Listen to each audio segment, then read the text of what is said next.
നമസ്കാരം. നിങ്ങൾ കേൾക്കുന്നത് പ്രേം അൻമോൾ ഹോദ ഹേ വാണി. സ്നേഹം അമൂല്യമാണ് വാണി. ഞാൻ നിങ്ങളുടെ ആതിഥേയ വാണി.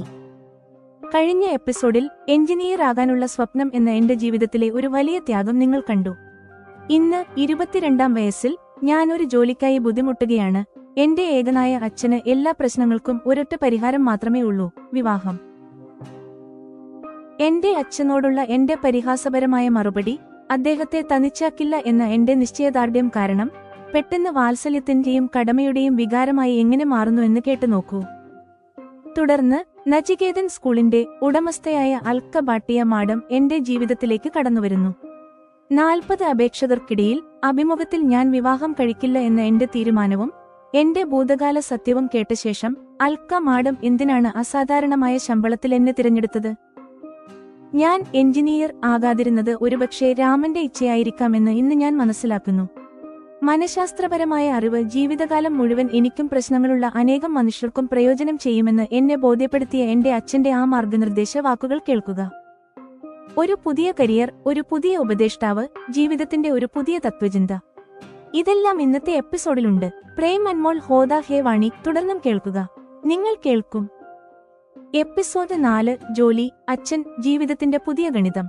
8 വർഷം മുമ്പ് എനിക്ക് എപ്പോഴും ഒരു എഞ്ചിനീയർ ആകാനായിരുന്നു ആഗ്രഹം.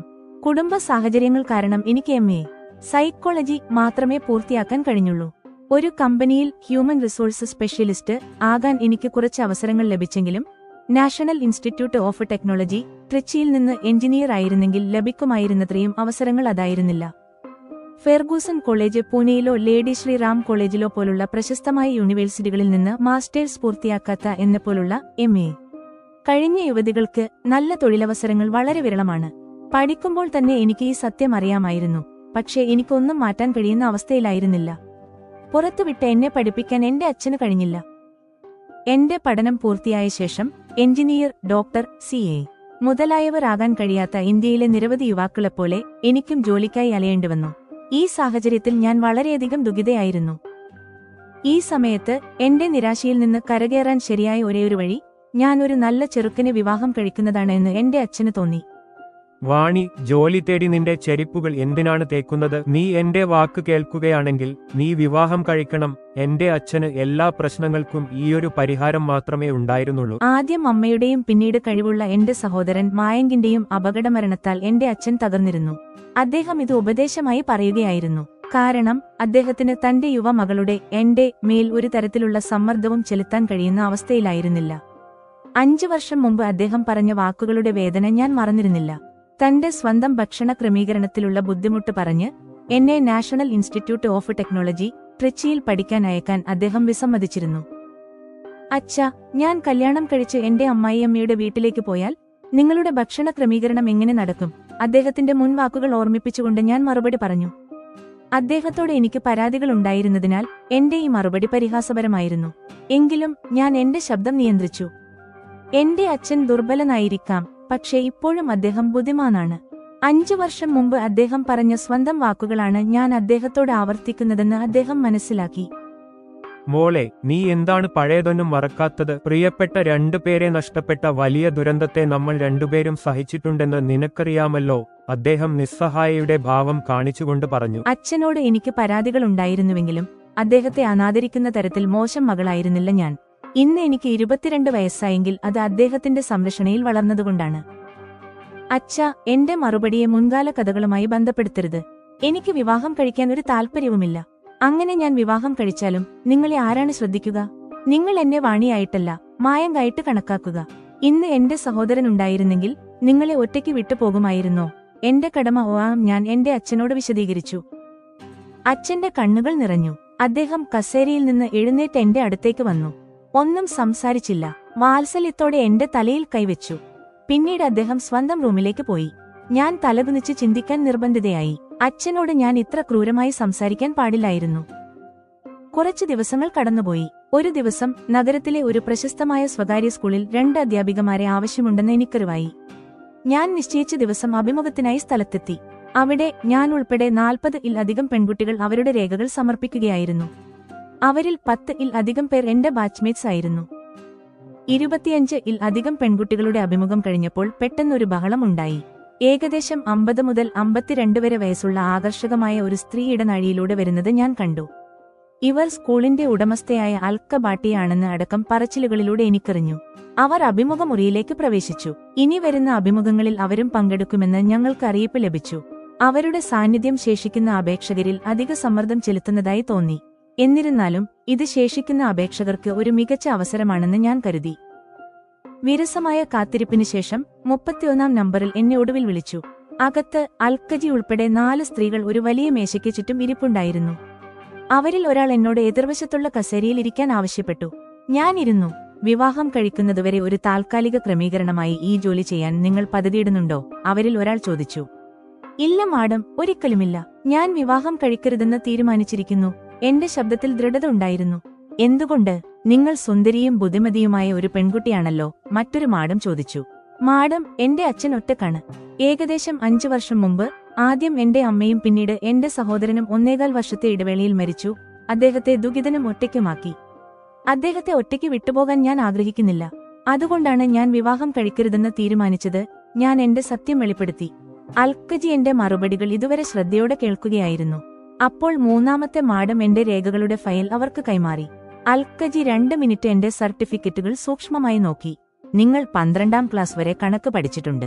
നിങ്ങളുടെ ജെഇ റാങ്കും വളരെ മികച്ചതായിരുന്നു. പിന്നെ നിങ്ങൾ എന്തിനാണ് എഞ്ചിനീയറിംഗ് പഠിക്കുന്നതിനു പകരം മനഃശാസ്ത്രത്തിൽ മാസ്റ്റേഴ്സ് എടുത്തത്? അൽക്ക മാഡമിന്റെ ചോദ്യം യുക്തിസഹമായിരുന്നു. മാഡം, ഞാൻ ട്രിച്ചിയിലെ പ്രശസ്ത സ്ഥാപനത്തിലേക്ക് തിരഞ്ഞെടുക്കപ്പെട്ടു. പക്ഷേ ആ സമയത്ത് എന്റെ സഹോദരൻ പുറത്ത് പഠിക്കുകയായിരുന്നു. എന്റെ പഠനത്തിന്റെ പുറത്തുള്ള ചെലവുകൾ പോലും വഹിക്കാൻ എന്റെ അച്ഛന്റെ അവസ്ഥയിലായിരുന്നില്ല. അതുകൊണ്ടാണ് ഞാൻ ഇവിടെ മനഃശാസ്ത്രം പഠിച്ചത്. ഞാൻ യഥാർത്ഥ കാരണം വിശദീകരിച്ചു. ഈ മറുപടിയോടെ അൽക്കജി ഒരു തീരുമാനത്തിലെത്തിയതായി തോന്നി. ഈ സ്കൂൾ മറ്റ് അധ്യാപികമാർക്ക് മാസശമ്പളമായി 12,000 നൽകുന്നത്. നിങ്ങൾക്ക് ഞങ്ങൾ 25,000 വാഗ്ദാനം ചെയ്യുന്നു. ഇത് നിങ്ങൾക്ക് സ്വീകാര്യമാണോ? മാഡം തീരുമാനം അറിയിച്ചുകൊണ്ട് പറഞ്ഞു. എന്റെ മുഖത്ത് സന്തോഷത്തിന്റെ ഭാവങ്ങൾ വന്നു. ഞാൻ എന്റെ സന്തോഷം പ്രകടിപ്പിച്ചു.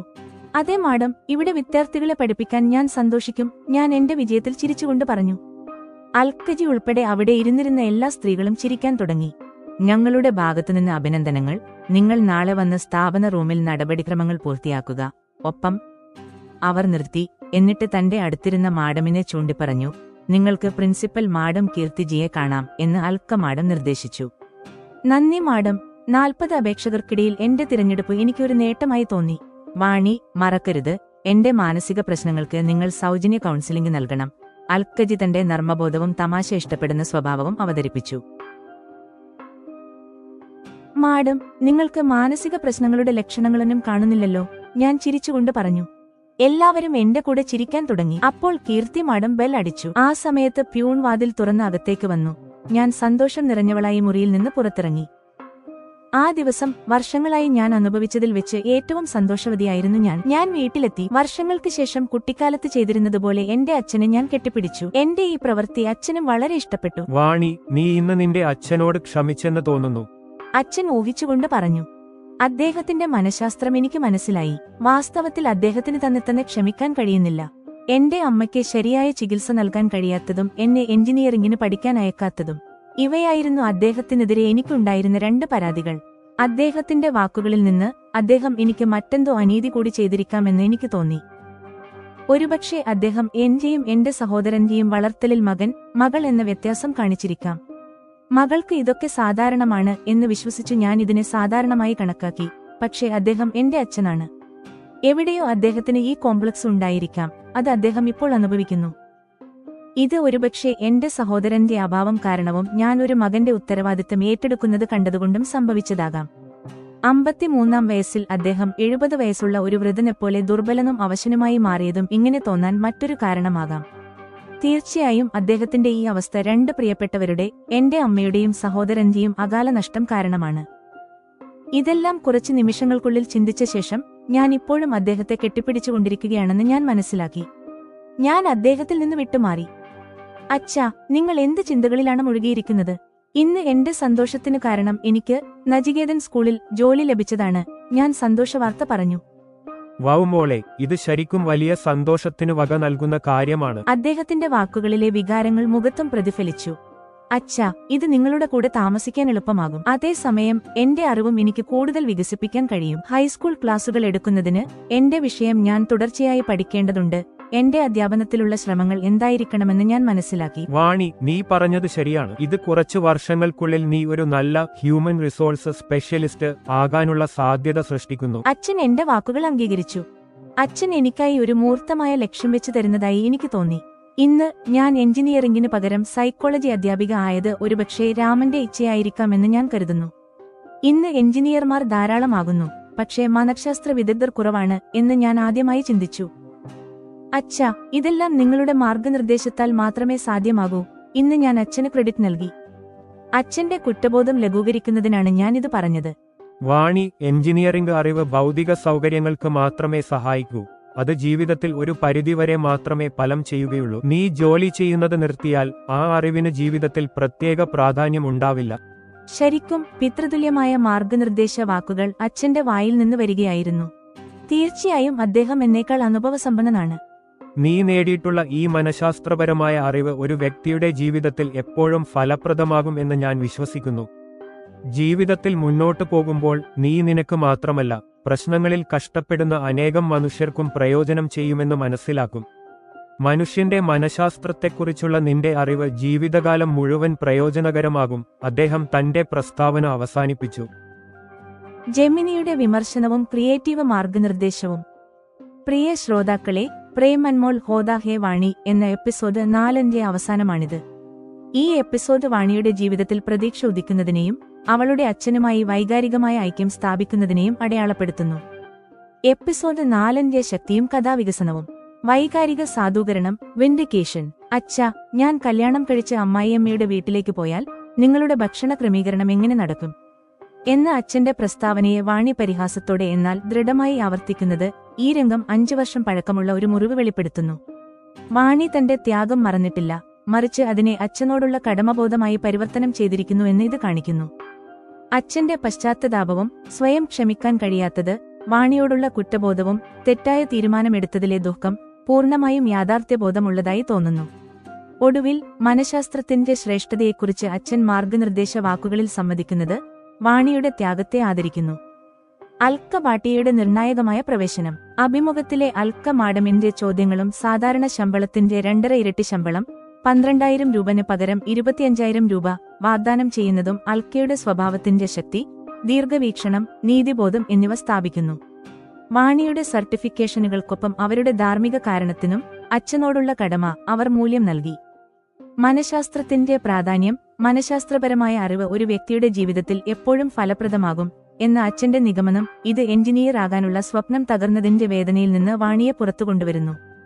ഒപ്പം അവളുടെ നിലവിലെ തൊഴിലിനെ ഒരു ദൈവിക ഉദ്ദേശ്യവുമായി രാമന്റെ ഇച്ഛ ബന്ധിപ്പിക്കുന്നു. ബന്ധങ്ങളുടെ പൂർണ്ണത. എപ്പിസോഡ് വാണിയും അച്ഛനും പരസ്പരം ആലിംഗനം ചെയ്യുന്നതോടെ അവസാനിക്കുന്നു. ഇത് വർഷങ്ങളായുള്ള വിദ്വേഷവും അസ്വസ്ഥതയും പരിഹരിക്കുന്നു. ഇതൊരു പോസിറ്റീവായ വൈകാരികമായ സമാപനമാണ്. ഈ എപ്പിസോഡ് വാണിയുടെ ജീവിതത്തിൽ ജോലിയും സ്നേഹവും തമ്മിലുള്ള സന്തുലിതാവസ്ഥ സ്ഥാപിക്കുന്നു. ഓഡിയോ അവതരണത്തിനുള്ള മാർഗനിർദ്ദേശം. വാണിയുടെ ടോൺ. അച്ഛനുമായുള്ള സംഭാഷണം. പരിഹാസപരമായ വരി, ഭക്ഷണ ക്രമീകരണം. പറയുമ്പോൾ സംയമനമുള്ളതും എന്നാൽ ദൃഢവുമായ ടോൺ ഉപയോഗിക്കണം. അഭിമുഖത്തിൽ മറുപടികൾ. പ്രത്യേകിച്ച് വിവാഹം കഴിക്കില്ല എന്ന തീരുമാനം പ്രഖ്യാപിക്കുമ്പോൾ ദൃഢതയുടെയും സത്യസന്ധതയുടെയും ആത്മവിശ്വാസം കാണിക്കണം. കഥാപാത്രങ്ങളുടെ ശബ്ദം. അച്ഛൻ. അച്ഛന്റെ ബലഹീനതയും പശ്ചാത്തതാപവും അദ്ദേഹത്തിന്റെ ശബ്ദത്തിന്റെ മൃദുത്വത്തിലൂടെയും നേരിയ വിറയലിലൂടെയും വ്യക്തമാക്കണം. അദ്ദേഹത്തിന്റെ മാർഗനിർദ്ദേശ വാക്കുകൾ അനുഭവസമ്പന്നവും ആഴത്തിൽ ചിന്തിച്ചതുമായിരിക്കണം. അൽക്ക ഭാട്ടിയ. അവരുടെ ശബ്ദം ആത്മവിശ്വാസം, നിശ്ചയദാർഢ്യം, ബുദ്ധി എന്നിവയുടെ മിശ്രിതമായിരിക്കണം. ശമ്പളം പ്രഖ്യാപിക്കുമ്പോൾ ടോൺ വ്യക്തവും ശക്തവുമായിരിക്കണം. സംഗീതം, BGM. അഭിമുഖത്തിലെ കാത്തിരിപ്പിനിടയിൽ നേരിയ പിരിമുറുക്കമുണ്ടായിരിക്കണം. അൽക്ക മാഡം 25,000 രൂപ പ്രഖ്യാപിക്കുമ്പോൾ സംഗീതത്തിൽ സന്തോഷത്തിന്റെയും ആശ്ചര്യത്തിന്റെയും വികാരം ഉയർന്നുവരണം. അവസാനം അച്ഛനും മകളും കെട്ടിപ്പിടിക്കുന്ന നിമിഷങ്ങളിൽ BGM വാത്സല്യമുള്ളതും ആശ്വാസകരവുമായിരിക്കണം. എപ്പിസോഡ് 4 അവസാനിച്ചു.